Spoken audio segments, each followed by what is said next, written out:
ये कहानी शुरू होती है रामेश्वरम नाम के एक छोटे से द्वीप शहर से जो तमिलनाडु में स्थित है। यही 15 अक्टूबर 1931 को अब्दुल कलाम का जन्म हुआ। उनका पूरा नाम था अबुल पाकिर जैनुलाब्दीन अब्दुल कलाम। उनका परिवार धार्मिक और सादा जीवन जीने वाला था।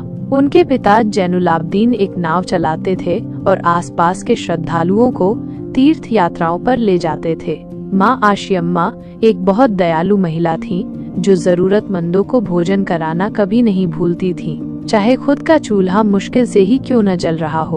कलाम का बचपन गरीबी में बीता, लेकिन वो हमेशा संतुष्ट और आत्मनिर्भर रहे। वो बहुत जल्दी समझ गए थे कि जिंदगी संघर्ष का नाम है और यदि कुछ हासिल करना है तो खुद मेहनत करनी होगी। उन्होंने बचपन में ही अखबार बांटना शुरू कर दिया था। सुबह 4 बजे उठना, ट्रेन से आए अखबार को स्टेशन से लाना और फिर मोहल्ले में बांटना, ये उनकी रोज की दिनचर्या बन गई थी। इस आदत ने उनमें समय की कद्र, अनुशासन और मेहनत करने का जज्बा भर दिया। स्कूल में अब्दुल कलाम एक साधारण छात्र थे। वे बहुत तेज नहीं थे, लेकिन उनमें सीखने की तीव्र इच्छा थी। खास तौर से गणित और भौतिक विज्ञान में उन्हें बेहद रुचि थी। उनके एक शिक्षक शिव सुब्रमण्यम अय्यर ने एक दिन उन्हें समुद्र किनारे ले जाकर पक्षियों की उड़ान दिखाई और समझाया कि विज्ञान में कैसे हर चीज का कारण होता है। यह अनुभव कलाम के जीवन में क्रांतिकारी साबित हुआ। उन्होंने उसी दिन ठान लिया कि वे भी एक दिन उड़ान भरेंगे, भले ही वो पक्षियों की तरह न हो, लेकिन एक वैज्ञानिक के रूप में। उनका जीवन केवल पढ़ाई और काम तक सीमित नहीं था। वो सभी धर्मों को बराबर सम्मान देते थे। उनके सबसे करीबी दोस्त एक हिंदू और एक ईसाई थे। वो मस्जिद में नमाज भी पढ़ते थे, मंदिरों में भी जाते थे और चर्च की घंटियों की आवाज भी उन्हें प्रिय लगती थी। धर्म उनके लिए विभाजन का नहीं, एकता का प्रतीक था। उनकी यह सोच बाद में भी उनके विचारों का मूल बनी। एक बार की बात है, एक ब्राह्मण शिक्षक ने स्कूल में कलाम को आगे की लाइन में बैठने से मना कर दिया क्योंकि वे मुस्लिम थे। उस दिन उनके हिंदू मित्र ने विरोध किया और कलाम को उस स्थान पर बैठाया। ये घटना बालक कलाम के दिल में छप गई। उन्होंने अनुभव किया कि समाज में बंटवारे हैं, लेकिन अगर दोस्ती और सही सोच हो तो हर दीवार गिराई जा सकती है। उनके पिता बहुत अधिक पढ़े लिखे नहीं थे, लेकिन वो एक बहुत बड़े विचारक थे। वे कहा करते थे, दुआओं और कड़ी मेहनत से हर मंजिल हासिल की जा सकती है। ये शब्द कलाम के जीवन के स्तंभ बन गए। कलाम के लिए किताबें किसी खजाने से कम नहीं थीं। वो लाइब्रेरी से किताबें उधार लेते और रात रात भर पढ़ते। उन्हें विज्ञान के साथ साथ आध्यात्म में भी रुचि थी। रामायण, कुरान और बाइबल तीनों ग्रंथों से उन्होंने ज्ञान लिया। इस तरह वे एक वैज्ञानिक बने जो आध्यात्म से भी जुड़ा था। इस अध्याय के अंत में ये समझ आता है कि अब्दुल कलाम का बचपन एक साधारण बच्चे का नहीं था। वो एक ऐसा बच्चा था जिसने गरीबी में रहकर भी अपने सपनों को कभी मरने नहीं दिया। हर सुबह की ठंडी हवा, अखबार बांटते समय का संघर्ष, स्कूल में मिली प्रेरणा और माता पिता के संस्कार, यही वो ईंट पत्थर थे जिनसे उनका पूरा भविष्य बना। उन्होंने अपने जीवन से ये साबित किया कि सपने देखने के लिए पैसा नहीं चाहिए, हिम्मत चाहिए, और जो व्यक्ति कठिनाइयों से नहीं डरता वही एक दिन इतिहास बनाता है। इंजीनियरिंग की पढ़ाई अब्दुल कलाम के जीवन का वो मोड़ थी जहां से उनका सपना उड़ान भरने लगा। उन्होंने स्कूल की पढ़ाई पूरी करने के बाद सेंट जोसेफ कॉलेज, त्रिची में दाखिला लिया, जहां उन्होंने भौतिकी में स्नातक किया। यह वो समय था जब वे जीवन को गहराई से समझने लगे थे। उन्हें ये तो समझ आ गया था कि पढ़ाई ही आगे का रास्ता है, लेकिन उन्हें ये नहीं पता था कि असली दिशा क्या होगी। स्नातक की पढ़ाई के बाद उन्होंने मद्रास इंस्टीट्यूट ऑफ टेक्नोलॉजी मिट में प्रवेश लिया। मिट में दाखिला लेना आसान नहीं था। उनके परिवार की आर्थिक स्थिति इतनी अच्छी नहीं थी कि फीस भरी जा सके, लेकिन उनके बड़े भाई ने अपनी जमा पूंजी और घर गिरवी रखकर उन्हें वहां भेजा। कलाम ने कभी इस त्याग को हल्के में नहीं लिया। उन्होंने तय किया कि वो अपने परिवार को कभी निराश नहीं करेंगे। मिट में आने के बाद कलाम की जिंदगी पूरी तरह बदल गई। यहाँ उन्होंने एरोनॉटिकल इंजीनियरिंग चुनी और विमान बनाने के हर पहलू को गहराई से समझा। यही वो समय था जब उन्हें पहली बार यह एहसास हुआ कि वे केवल एक पढ़ने वाले छात्र नहीं हैं, वे कुछ बड़ा कर सकते हैं। वे एक सपना जींगे और वो सपना था उड़ने का, एक विमान बनाने का। एक बार की बात है, उनके प्रोफेसर ने एक प्रोजेक्ट दिया जिसमें एक वर्किंग एयरक्राफ्ट डिजाइन करना था। काम बहुत जटिल था और समय कम। प्रोफेसर ने कहा, कल तक अगर मॉडल पूरा नहीं हुआ तो स्कॉलरशिप खत्म कर दी जाएगी। उस रात कलाम ने खाना तक नहीं खाया और पूरी रात जागकर काम पूरा किया। जब अगली सुबह उनका मॉडल उड़ान भरने के लिए तैयार था तो प्रोफेसर ने उन्हें देखकर मुस्कुराकर कहा, तुम एक दिन बहुत बड़ा वैज्ञानिक बनोगे। ये वाक्य कलाम के जीवन की दिशा बन गया। अब उनके भीतर केवल एक छात्र नहीं बल्कि एक स्वप्नदर्शी वैज्ञानिक जाग चुका था। वो केवल किताबों में उलझे नहीं थे बल्कि उन्हें विज्ञान की व्यावहारिकता समझने लगी थी। रॉकेट, मिसाइल, एविएशन माइनस, ये अब उनके दिल के सबसे करीब थे। मिट में उन्होंने टीम वर्क सीखा, अनुशासन की असल परिभाषा सीखी और सीखा कि समय प्रबंधन कैसे किया जाता है। उन्हें ये भी समझ आया कि हर असफलता, हर थकावट, हर रात एक नए दिन की तैयारी होती है। वहाँ उन्होंने कई ऐसे छात्रों को देखा जो उनसे अधिक अमीर थे, अधिक तेज थे, लेकिन उनमें जो जुनून था वो किसी और में नहीं था। कलाम को हमेशा से लगता था कि विज्ञान केवल प्रयोगशालाओं में सीमित नहीं होना चाहिए, यह आम लोगों की जिंदगी में बदलाव लाने का माध्यम बनना चाहिए। मिट में बिताए गए 3 सालों ने उन्हें इस सोच के लिए और मजबूत किया। उन्होंने ठान लिया था कि अब वो केवल अपने लिए नहीं बल्कि देश के लिए कुछ करेंगे। जब पढ़ाई पूरी हुई तो उनके पास 2 विकल्प थे, भारतीय वायुसेना और रक्षा अनुसंधान एवं विकास संगठन DRDO। उन्होंने पहले वायुसेना का इंटरव्यू दिया लेकिन वो असफल रहे। केवल 8 लोगों को चुना गया और कलाम 9वें नंबर पर थे। वो टूटे नहीं बल्कि और मजबूत हो गए। उन्होंने कहा, हो सकता है उड़ना मेरे लिए न हो, लेकिन उड़ाने वाले यंत्र बनाना तो मेरा काम हो सकता है। यही से शुरू हुई उनके वैज्ञानिक जीवन की असली यात्रा। लेकिन यह अध्याय यहीं खत्म नहीं होता। कलाम ने इस असफलता को कभी हार नहीं माना बल्कि जीवन की एक शिक्षा मानी और यहीं से उन्होंने अपनी असली उड़ान की तैयारी शुरू की। अब्दुल कलाम की पढ़ाई पूरी हो चुकी थी और अब समय था अपने सपनों को जमीन पर उतारने का। वायुसेना में चयन न होने के बाद वे निराश नहीं हुए। उन्होंने इसे अपनी किस्मत की दिशा माना। उन्होंने रक्षा अनुसंधान एवं विकास संगठन DRDO में वैज्ञानिक के तौर पर नौकरी स्वीकार की। यहाँ उनका काम था एक छोटे हेलीकॉप्टर प्रोजेक्ट पर काम करना, लेकिन शुरुआत में काम उन्हें कुछ खास प्रेरणा नहीं देता था। उन्हें महसूस होता था कि वो कुछ बड़ा करना चाहते हैं जिससे देश को गर्व हो, न कि सिर्फ एक और यांत्रिक काम। यही वो समय था जब उन्हें Indian space research organisation ISRO में शामिल होने का मौका मिला। ISRO उस समय भारत के अंतरिक्ष कार्यक्रम की शुरुआत कर रहा था और वहाँ के मिशन पूरी तरह से नए, रिस्की और प्रयोगात्मक थे। जब उन्हें SLV-3 satellite launch vehicle project पर काम करने की जिम्मेदारी मिली, तब उन्होंने खुद से कहा, अब मैं भारत को अंतरिक्ष में पहुंचाऊंगा। SLV-3 भारत का पहला स्वदेशी उपग्रह प्रक्षेपण यान था। इसमें कई बाधाएं थीं, तकनीकी संसाधनों की कमी, अनुभवी वैज्ञानिकों की कमी, सीमित बजट और असफलताओं का डर। लेकिन अब्दुल कलाम ने हार नहीं मानी। वे दिन रात काम करते, पूरी टीम को एकजुट करते और हमेशा कहते, हम कर सकते हैं, हम करेंगे। 1979 में पहली बार SLV-3 को लॉन्च किया गया, लेकिन वो मिशन असफल रहा। रॉकेट अपनी कक्षा में नहीं पहुंच पाया, पूरी टीम टूट गई। मीडिया ने आलोचना की, लेकिन कलाम ने अपनी टीम का साथ नहीं छोड़ा। ISRO के प्रमुख सतीश धवन ने प्रेस कॉन्फ्रेंस में पूरी जिम्मेदारी खुद ली और कहा, ये हमारी टीम की असफलता नहीं, एक सीख है, अगली बार हम जरूर सफल होंगे। कलाम ने इस विश्वास को कभी टूटने नहीं दिया। अगले 1 साल में उन्होंने दिन रात मेहनत की और फिर 18 जुलाई 1980 को जब रोहिणी सैटेलाइट सफलतापूर्वक कक्षा में पहुंचा, तो पूरा देश खुशी से झूम उठा। अब्दुल कलाम एक नायक बन चुके थे।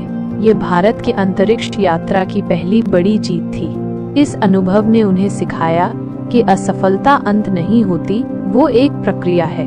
यदि टीम एकजुट हो, नेतृत्व सच्चा हो और मकसद महान हो, तो कुछ भी असंभव नहीं। कलाम ने वैज्ञानिक दृष्टिकोण को एक मिशन में बदल दिया था। SLV-3 के बाद उनके नेतृत्व में कई और प्रोजेक्ट आए, लेकिन वो कभी सफलता पर नहीं रुके। उन्होंने बार बार कहा, सपने वो नहीं होते जो आप नींद में देखते हैं, सपने वो होते हैं जो आपको नींद नहीं आने देते। उनकी ये सोच पूरी टीम में ऊर्जा भर देती थी। उन्होंने केवल तकनीक नहीं बनाई, उन्होंने एक सोच बनाई, स्वदेशी तकनीक की, आत्मनिर्भर भारत की। इस अध्याय से हमें ये सीख मिलती है कि असफलता एक जरूरी कदम है सफलता की सीढ़ी चढ़ने के लिए, और अगर कोई व्यक्ति पूरी ईमानदारी, समर्पण और जुनून से अपने लक्ष्य की ओर चलता है तो एक दिन पूरा देश उसे सलाम करता है।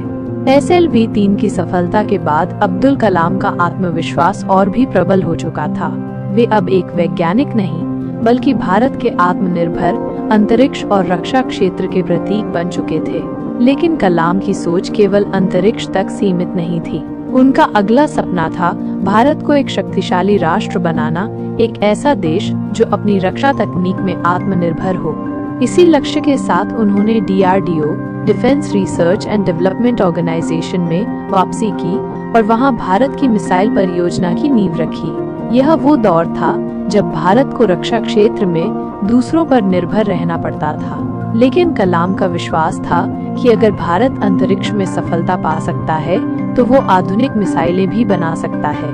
1983 में उन्हें integrated guided missile development programme IGMDP का डायरेक्टर बनाया गया। इस योजना के तहत 5 प्रमुख मिसाइलें विकसित की जानी थीं: पृथ्वी, त्रिशूल, आकाश, नाग और अग्नि। ये कार्य सरल नहीं था।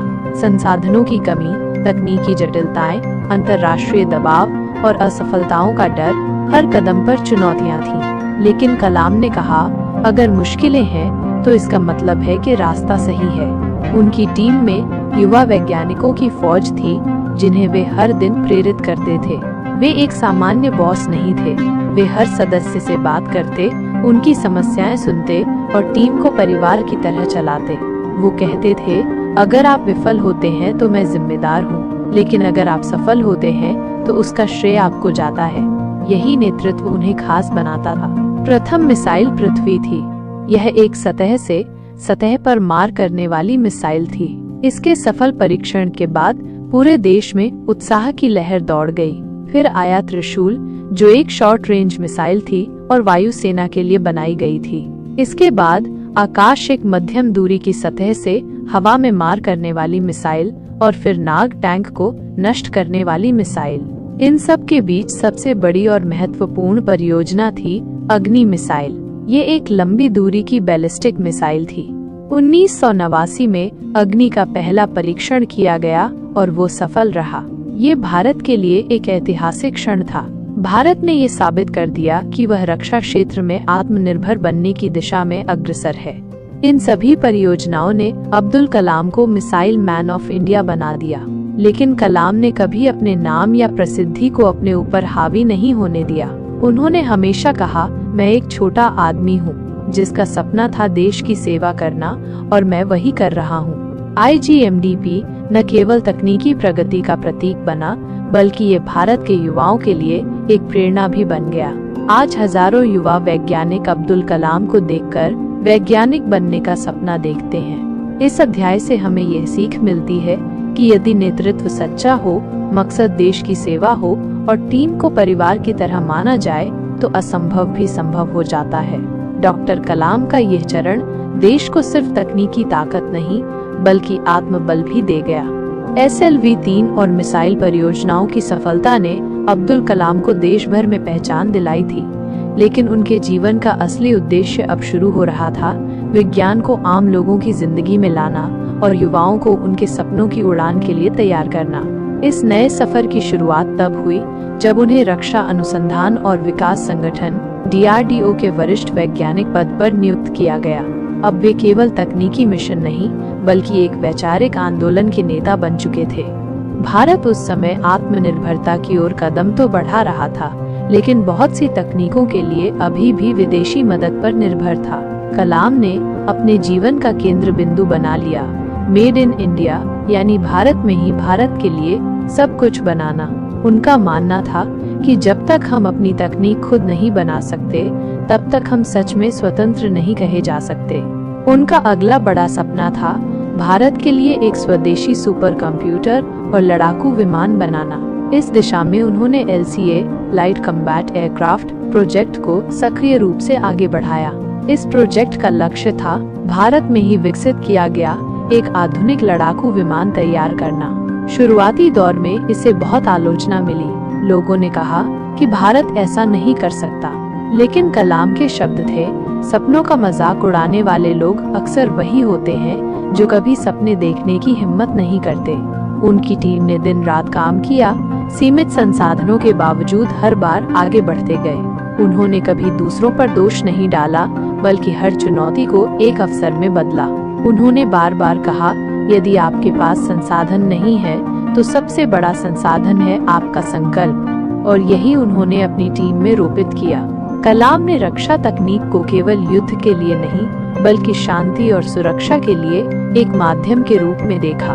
वो मानते थे कि ताकतवर देश ही शांति की बात कर सकता है। उन्होंने साफ कहा, हम हथियार नहीं बना रहे, हम सुरक्षा बना रहे हैं। DRDO में काम करने के दौरान कलाम ने कई नागरिक तकनीकें भी विकसित की, जैसे ग्रामीण क्षेत्रों के लिए सस्ता जल शुद्धिकरण यंत्र, हल्के कृत्रिम अंग जो मिसाइल टेक्नोलॉजी से बने, और स्कूलों के लिए विज्ञान शिक्षा की नई विधियां।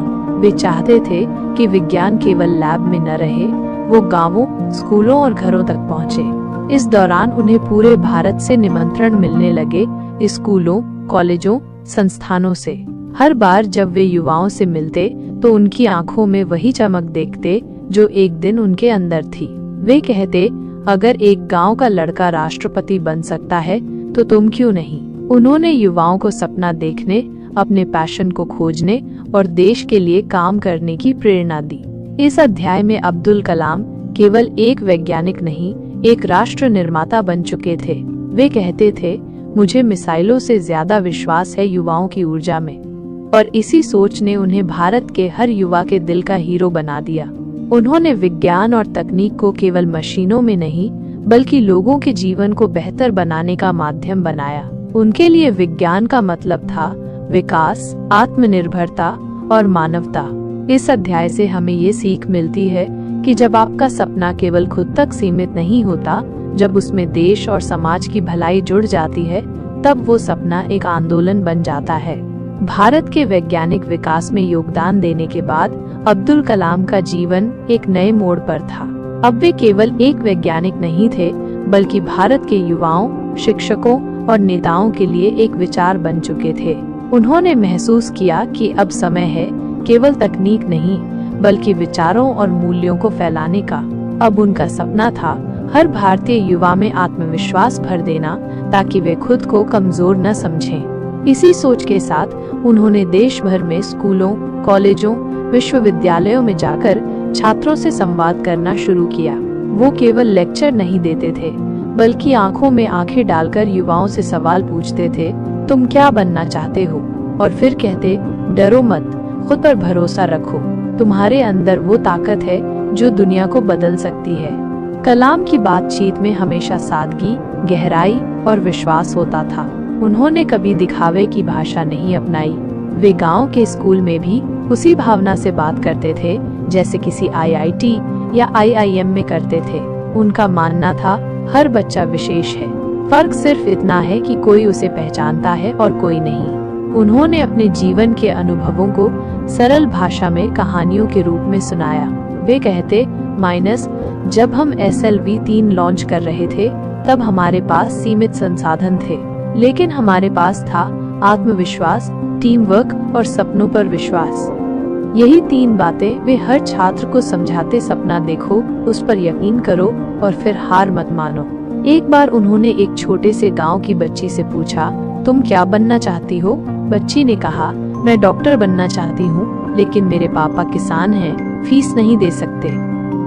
कलाम मुस्कुराए और बोले, तुम अपनी मेहनत से जरूर बनोगी, और जब बन जाओ तो 10 और बच्चियों को पढ़ाना, बस यही मेरा इनाम होगा।